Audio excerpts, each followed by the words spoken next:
As I suspected would happen last episode, we did not get through our conversation about politics. And you know, it's fun and easy to talk to. And yeah, we don't go into this frequently. We always have a little bit of an edge from time to time on politics. But at Life Talks, we're more about applying the Bible to your everyday life, and politics is part of your everyday life. So with that in mind, we are going to continue just a little bit of a review of some of the things that have been happening across our country politically in the last few days. Last episode, we talked about the assassination attempt on former President Trump. We talked about the opening of the Republican convention.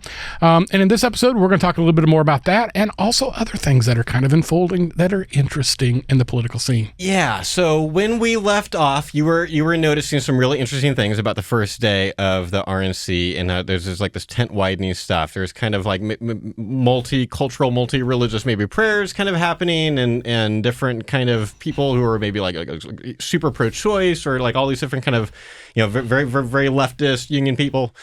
So you have that, and that kind of feels like we're trying to widen the tent. Right. But then it came time for Trump to pick the VP pick, and he picked J.D. Vance, as opposed to a lot of the people that he could have picked that would have signaled maybe some tent widening types of things. Like when he picked Pence, that was kind of a tent widening thing. He was trying to like be more someone that evangelicals could vote for. And J.D. Vance he's a millennial populist who agrees with him. He's been in the Senate for 2 years. He seems 18 months. 18 months. I'm sorry. I was too charitable. 18 months of experience in the Senate, but he basically seems to agree with Trump on just about all the things. So, didn't always, by the way. Yeah. Used to make me sound like a pacifist in some ways about him back in 2016, and changed his mind, which everybody's entitled to do. And I appreciate, that's like one of the main things I appreciate about him is he seems to me, for having just recently learned a little bit about him, he seems like he's actually open-minded. Yeah. Because he has changed his mind about serious things after going through serious, you know, being in the war and then coming out anti-war. And his story is absolutely fascinating. So he wrote a book that became a best-selling book called Hillbilly Elegy. And I don't know that he would have got elected to Senate without that. But I mean, he basically grew up in Appalachia. He grew up in Middleton, Ohio, coal country, steel country, that type of area. Grew up with an addict as a mom, largely raised by a evangelical grandma, but hard scrapple. You know, he mentioned in his speech that, you know, she was fond of the F word and different things. And when she died, they found, I think they said 17 or 19 loaded guns in her house. You know, she's quite a character. But we all have family like that. If you grew up the way we did, you know, you have family like that. Sure. And his mother was there, and in one of the highlights of his speech, he pointed to her and said that as of January, she'll be 10 years clean and sober. And this is a woman who couldn't care for her children or herself for many, many decades. Wow.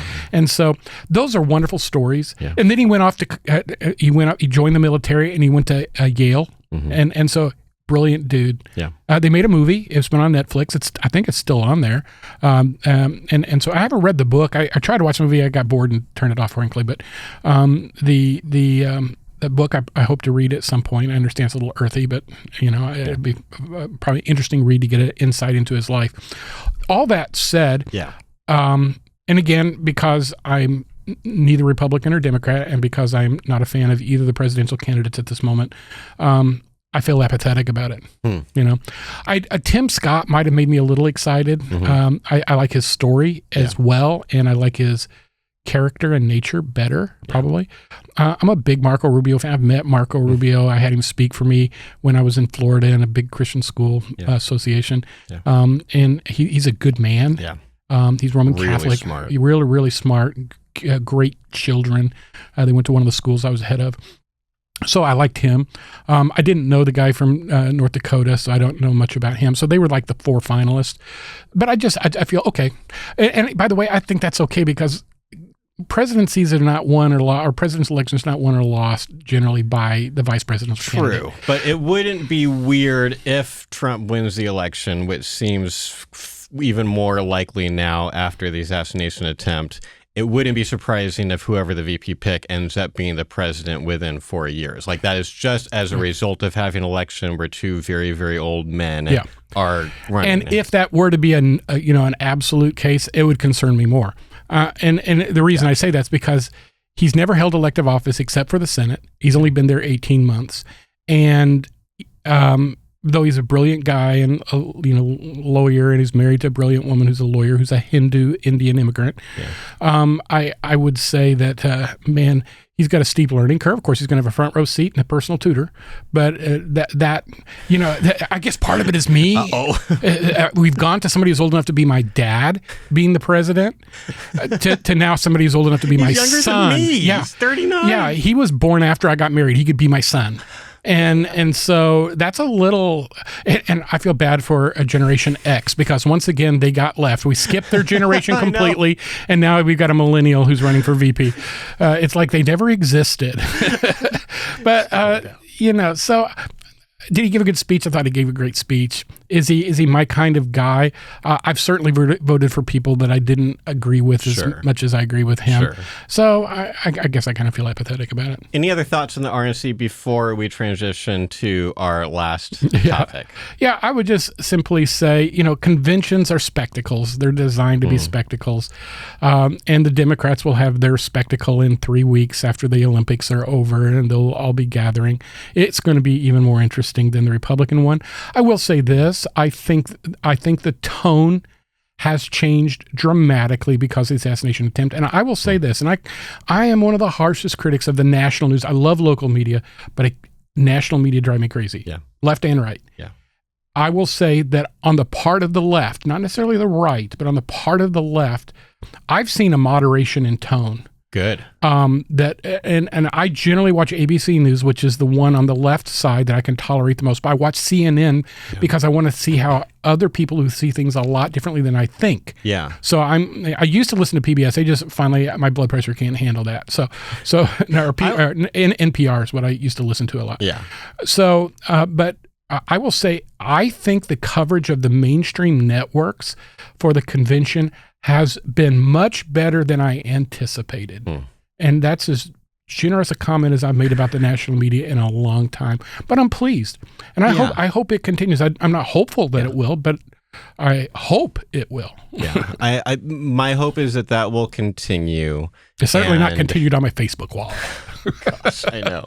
One of the things that I've also been surprised by, very, very pleasantly surprised by, is how almost universal, people have been in denouncing this as a terrible thing. Because frankly, when I first heard it happen, I wasn't necessarily expecting that, given how divided our culture is. You and I have talked a lot about how divided our culture is. But like, for just as an example, I don't know if you followed what happened with the singer from Tenacious D.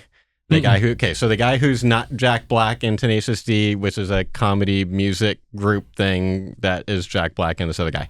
They were doing a live performance in, I think it was Australia that day, and not Jack Black, but his partner improvised a very inappropriate, dark joke that was basically along the line was of his birthday wish being next time don't miss.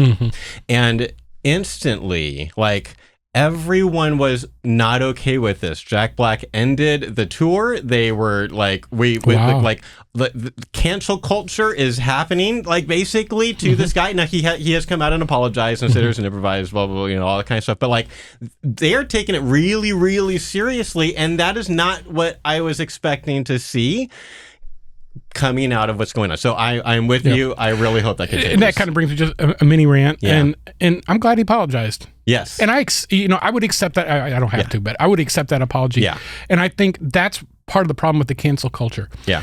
Everybody says something stupid, unkind, crazy from time to time. If you talk, particularly if you're in public, you think, oh, this is going to be witty. Everybody's going to laugh. And then it's all of a sudden, oh my goodness, that was awful. Why? And what was I thinking? And so what do? You apologize. And you repute and it your was a good apology. And so libs of TikTok have been, which is a Twitter account where they expose the worst of the liberal maniacs. But again, understand, we got 600 million people on this in this country. A lot of, is it 600 or 400? I think it's 360, yeah. So 360, that's still a lot of people. 360 million people. You got some morons there. Yeah. Everybody's got morons in their family. Yeah. Really... And so again, we put them on blast and we say, look, this is what liberals all think like. No, they don't. Yeah. And so they're doxing everybody and trying to get people fired for people who have posted this stuff. And they really should be held accountable for their words, as we all should be. But if they apologize, we don't need to ruin their life. Yeah, we don't need to have threats for their family. So totally agree with that. But I appreciated how seriously they took it, and I thought like canceling the next best several tour dates and things like that. And kind of saying like, we're pausing our creative partnership while we kind of process what's happening seemed like a great move. Okay, so let's talk about President Biden. Yeah. So as I think everyone knows, there have been more and more calls from the left for Biden to pull out of the race, especially since the debate. The debate went terribly for Biden. I finally went back and watched it. I was out of the country and I came back and watched it. So did you have any quick thoughts about it? Yeah, it wasn't as bad as I thought it was going to be, but then I saw a synopsis of it where they took his 10 worst minutes and put him in that, and that was pretty damning. Yeah. And so as a result, you've had more and more people kind of say like, hey, it would be great if you pull out because maybe we can get someone else in. And consistently, the message from Biden and his family has been, I'm staying in, I'm staying in, I'm staying in, I'm staying in.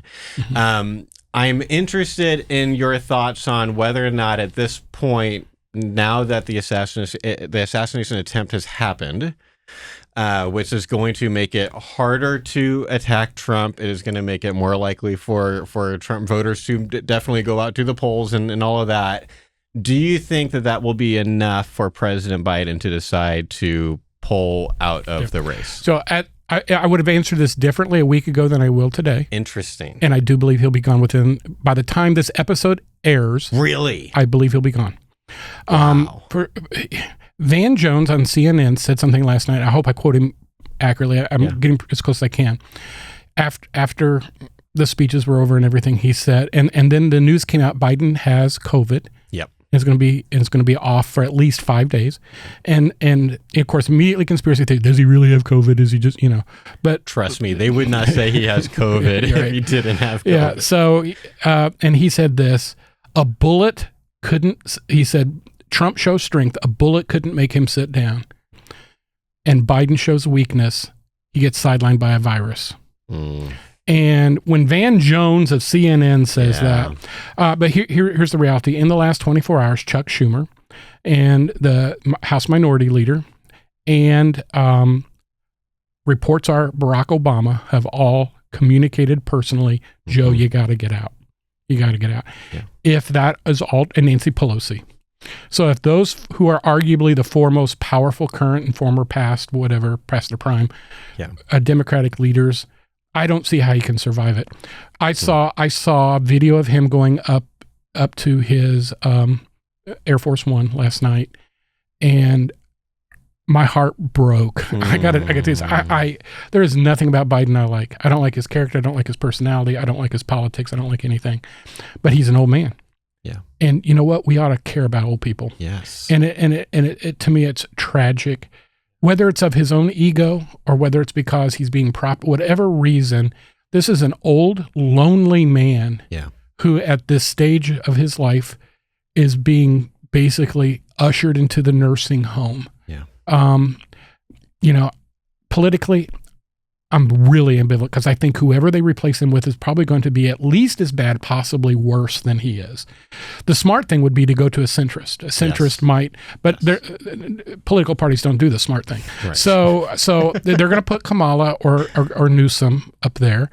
I think Trump is in the stronger position to win, but also American politics are so fickle. Yeah. And, one bullet, piercing his ear has completely transformed everything about Trump's candidacy for a lot of people. Yeah. It truly has changed the entire dynamics of how people are viewing him and so forth.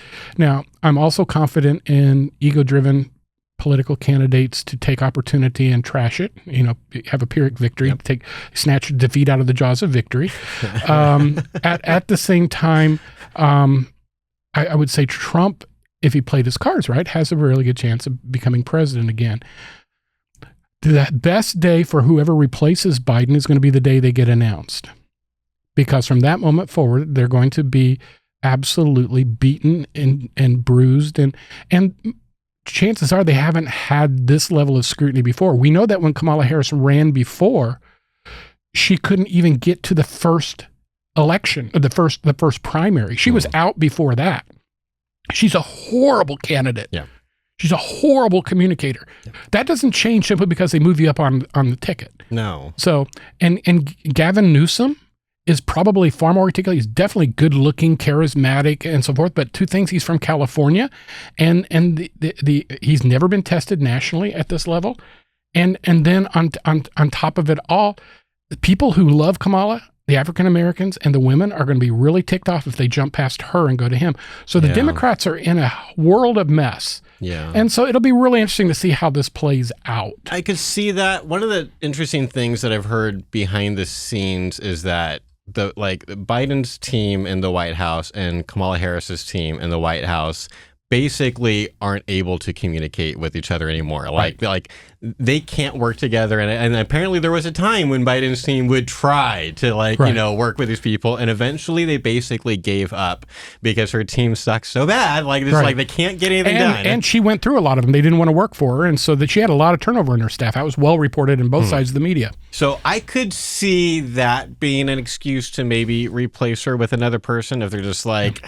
However, if they do that, all the money that has been raised for the Biden-Harris, it's not transferable. Oh, it's they'll have to start their fundraising over. That's if I understand election law and what the reporting has been on it. Yeah. So that's also an added dilemma to it. That's very interesting. But I also believe this, that the right person gets up there, the left wing is going to open their checkbooks in a mighty river of cash. Yeah. And you're going to have these, tech industry, what is the valley up, Northern California, Silicon Valley. Those people have so much money, it'll pour into the coffers, and it's not going to be a big deal. I've been surprised by and disappointed in how long President Biden has been basically saying, like, I'm stubbornly staying here. I'm not going to back off. Like, I'm sure he's going after a legacy, and I get that. That's probably one of my primary drivers too. Like, I get it, but it's more surprising after what happened with Ruth Bader Ginsburg. Yeah, because this seems like the left has such a lesson.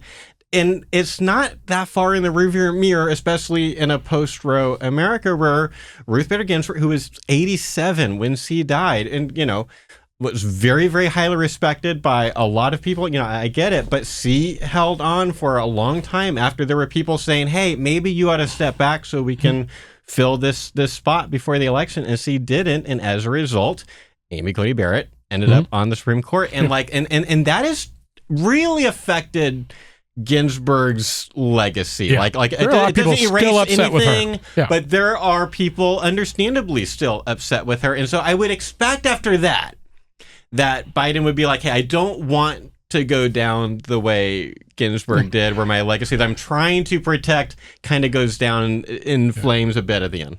Well, and I think there's a spiritual lesson and a human nature lesson that we ought to draw from that, because I've seen pastors do the same thing. I've seen pastors stay in the pulpit, stay in the role of leadership well beyond their years where they can be effective. Yeah. So a lot of times we want authority. Yeah. And we don't understand that as we age, authority becomes less important than influence. And I'm at this stage where I'm trying to determine at what point is it less important for me to have authority than it is for me to have influence. Yeah.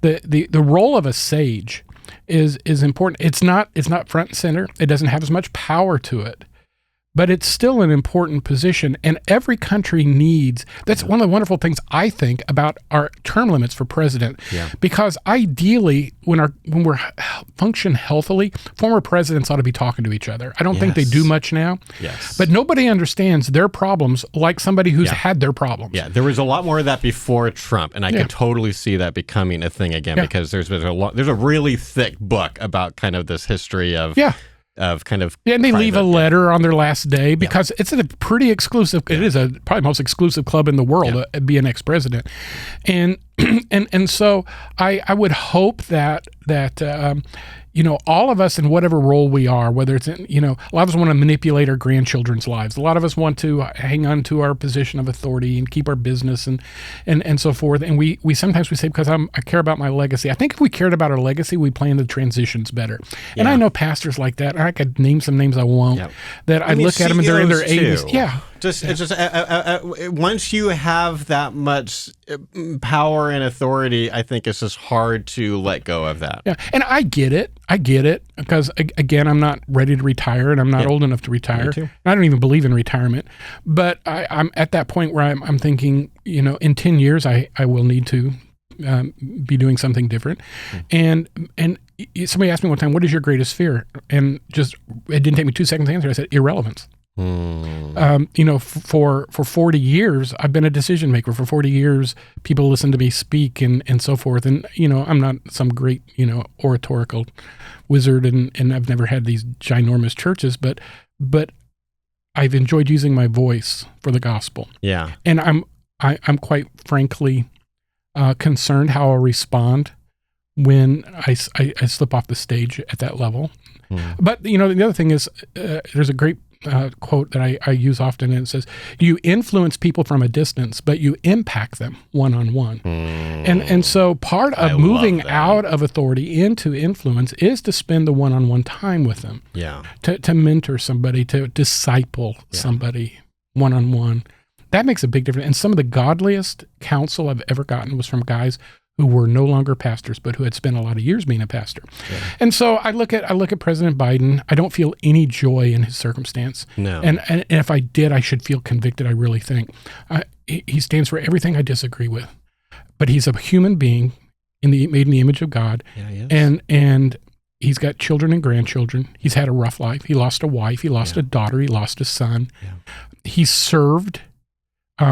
And I know there's perks and privileges with being in politics, and I get all of that, but it's a lonely thing to be a king. It's a lonely thing to be a president. It's a lonely thing to be a pastor, and sometimes it's a lonely thing to be a dad. So anytime you have leadership on you, you have to weigh that, and it's a hard thing to get old. Yeah. So there's no joy in it, but I don't think he's going to make it to the presidential election. My biggest question right now is, does he resign from office, or does he just step out of the presidential election?